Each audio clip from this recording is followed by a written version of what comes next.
Life moves at a fast pace. Everybody has challenges. But God is on the move. From Pittsburgh to Nashville, join me on the journey on today's life, sharing stories of unshakable faith.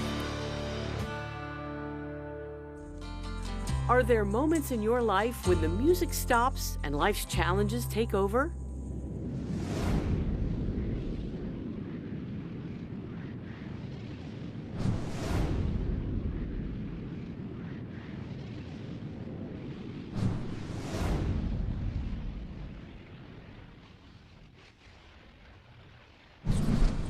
Singer and songwriter Kelly Lang was raised into country music.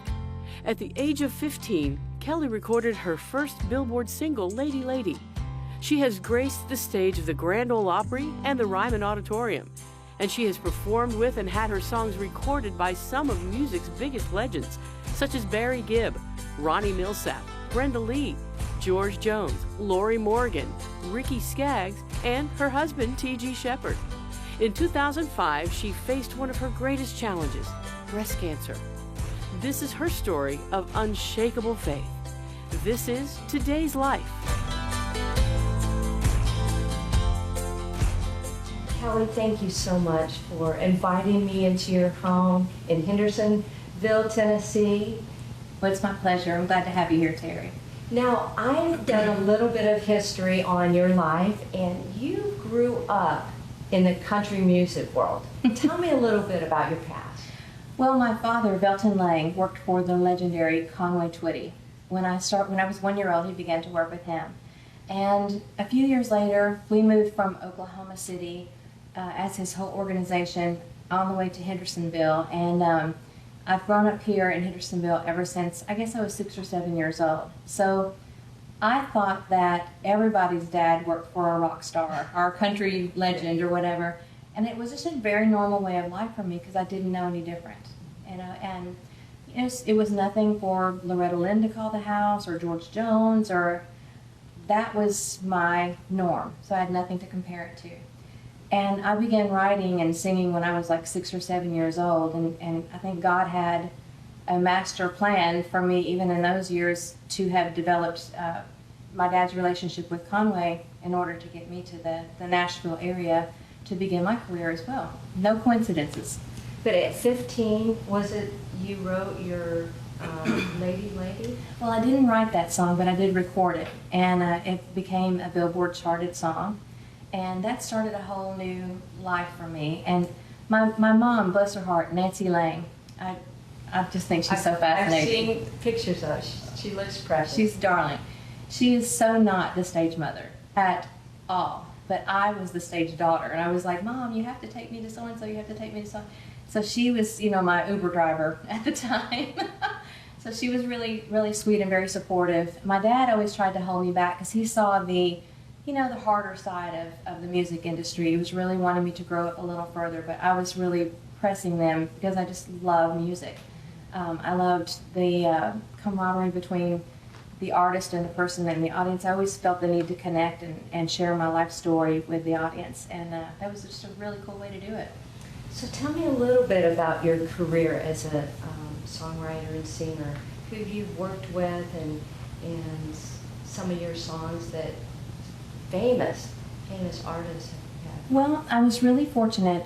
The country singer Lorrie Morgan and I wrote her whole album, I Walk Alone, together. And that was a real successful and fun thing for her to be able to sit, and it was kind of cathartic for her. She was going through some tough times.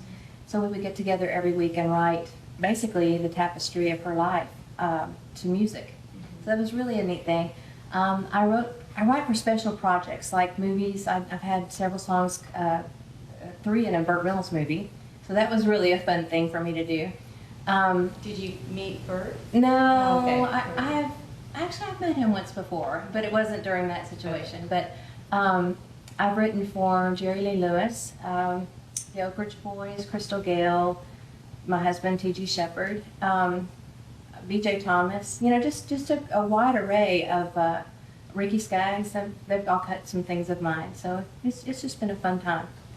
So tell me just a little bit, we won't stay too long, on the ups and downs of the music industry. If somebody was watching and, you know, a lot of people aspire to come to Nashville and make it. Don't do it. Don't do it. Don't do it. What advice would you give them? Oh my goodness. Everybody's got a different path. I think everybody needs to follow their heart. I think God puts your passion and dream into each one of you, and He'll give you your own path towards that. It is not easy. I have been in it all my life, and it's still not easy. You would think that I would have a lot of connections or whatever, and I do. Sometimes that goes against you because you're too close of friends with somebody too. So I don't know. I who am I to give advice? You know? Well, you are married to T.G. Sheppard. I am. And I've read some things that he has said. He has gushed about you. Tell me about him. Oh, he's and fantastic. Your love story and. Well, he is. We met when I was. This sounds so bizarre and terrible, but we met when I was 14. I don't remember meeting him actually. He just kind of was always a part of Conway's life, a part of our family's life, and he was obviously married at the time, and I was a kid. I never thought of him as marriage material ever at the time, but I always had great respect for him. I loved his music. I loved his way about him. He was just always a gentleman. And throughout the years, we'd worked together on certain shows, but again, you know, I always thought he was very charismatic and all, but not like that. And so we met again as adults, as single adults, when I was, I think it was year 2000 or whatever, and we both realized, hey man, we have a lot in common. We would really probably do really well together, and I just fell madly in love with him. You know, he's my very best friend. I think he was sent to me. I think he's my gift on earth. I'm just so thrilled to be his wife. Do you ever work together in the music? We do. As a matter of fact, we just recently did a show at Graceland. He was friends with Elvis years ago, and we were able to go back to the guest house at Graceland, which is the new hotel there, and did a big concert there. We played Branson, we played Nashville, we played the Ryman Auditorium before. We don't play as often as I would like, but it's becoming more and more, and it's a lot of fun. Well, you know, you went through a lot of ups and downs in your life. Tell me about 2005. What happened then? Well, I was a single mom. My kids were 9 and 13, and I went in just for a biopsy. I felt something under my arm, and I thought, this is, you know, I'm 36 at the time, you know, and she said, oh, you're too young. You're too young for that. And come to find out, they did a biopsy, and the doctor told me I had breast cancer. I was just in shock and almost in denial about that, and it was a really scary time, very dark time for me, and I had to pretend like all was well to my children. Mm-hmm. I never let them see me cry. I never let anybody see me with at least makeup on, you know. But I went through chemo and radiation, and you know, I was just dating TG at the time, and I just felt that because he was really not in a place that he wanted to commit at that point. He was scared. He'd been burned really bad before. But that was my time for him to need to leave. He didn't deserve. The doctors told me it was a very serious case, and I didn't think that he needed to be stuck with this burden if something were to happen to me. And I asked him to leave. There's a whole level of story, and I'll share that with you if we have time. You know, so it was a very scary moment. So, in the midst of going through this, so he left, and you were by yourself, or did you have support? Well, we never lived together. We lived in separate locations.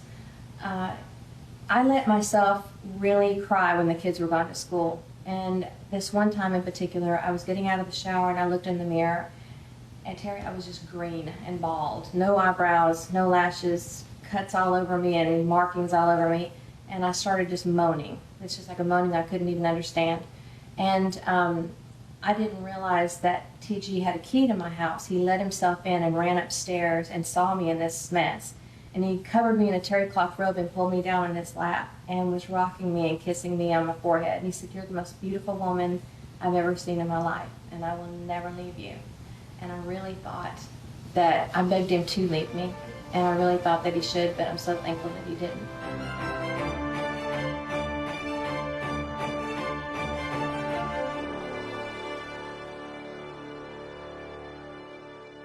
Kelly, let's go back a little bit in your journey through your breast cancer.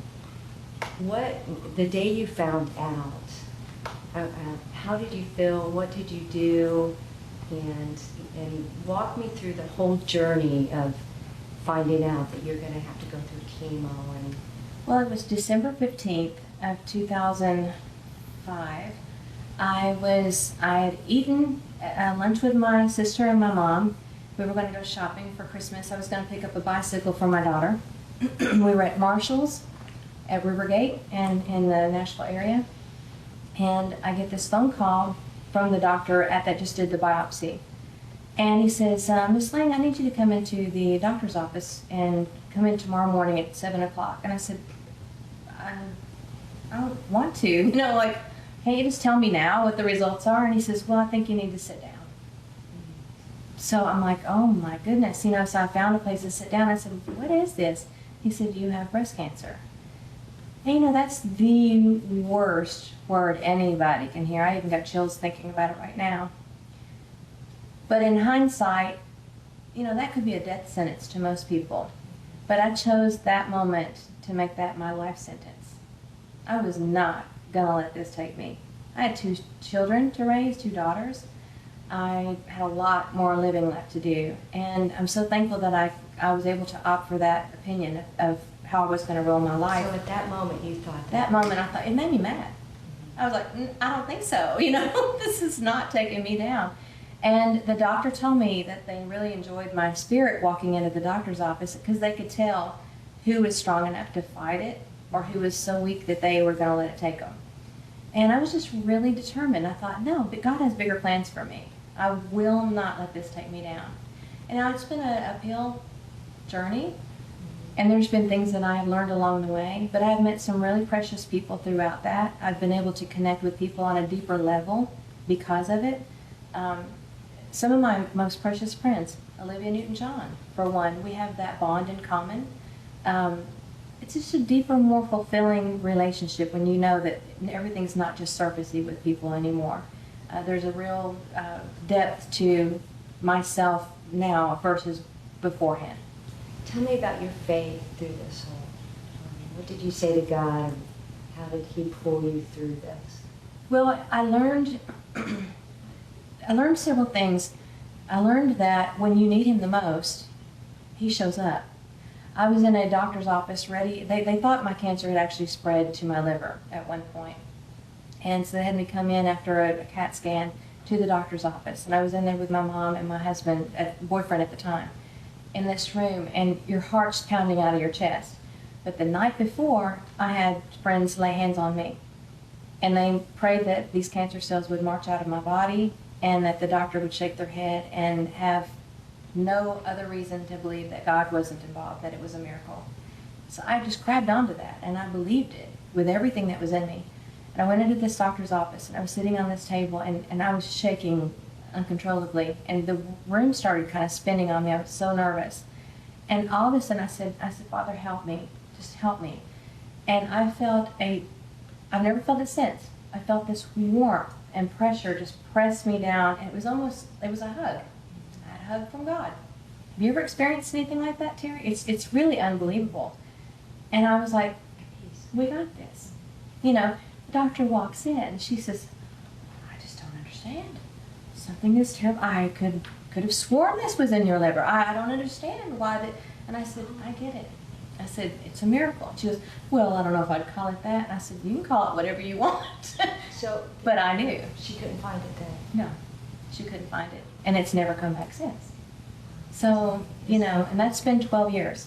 So I am almost 13 years. So I promised God, I said, if you will just get me through this, I hope that people can see Him through me and see that there is an ability to see past negative. There's, you know, my mother's favorite Bible verse she always taught us kids was, everything happens for the best.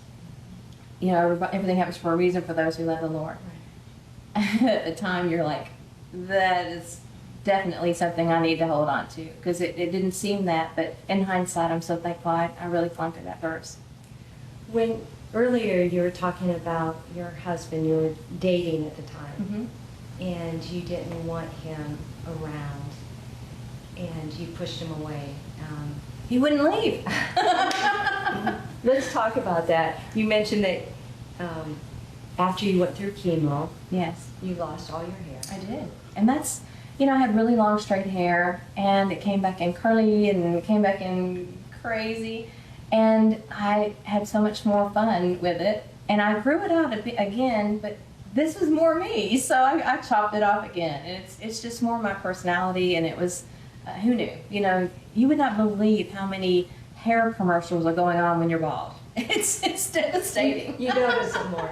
What would you say to a woman that was going through chemo and all of a sudden, it's hard for women, It is. with their hair. That was the worst part, believe it or not. I mean, your femininity is obviously with breast cancer, it's an issue. But you wouldn't believe that eyebrows, hair, lashes, that's also a female identity. And that hurt the most because that was everybody could see an outward, oh wow, she's really, really sick, And I'm just a humorous type of personality, so I made jokes about it. I mean, I was Demi Moore, I was like a G.I. Jane kind of thing to my kids, but internally it really, really was an insecurity of mine. But I learned that there's an inner beauty that I had to find. I had to figure out that it wasn't about outward experiences. It was, what does God see? And TG, he didn't leave. And when did you know, was it in the restroom or in the bathroom when he grabbed you and said, I'm not leaving? Did you know at that moment he's going to be with you through this whole? Yeah, I did. That was a real pivotal moment for both of us. We had both been married before, and a lot of times people say that a marriage that, second marriage or whatever that you come through is a little bit more easy to go through a divorce again. And people tease me sometimes, oh, you have the perfect marriage because you've never been through anything. Oh, yeah, we have. And we choose to find the radiance and the beauty of our marriage because of the negative things that we've gone through. I knew at that point he was committed. I knew he wasn't going to leave me. And it formed a deeper bond for our future marriage. He went to every chemo, every radiation, everything with me. A lot of men wouldn't. He's a rock.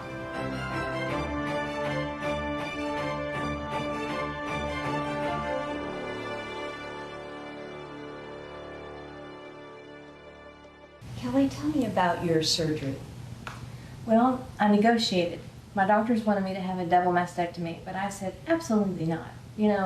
This side's healthy, this side has a little bitty bump in it. I'm going to do a lumpectomy. And they were so upset with me because they thought I was not obeying them.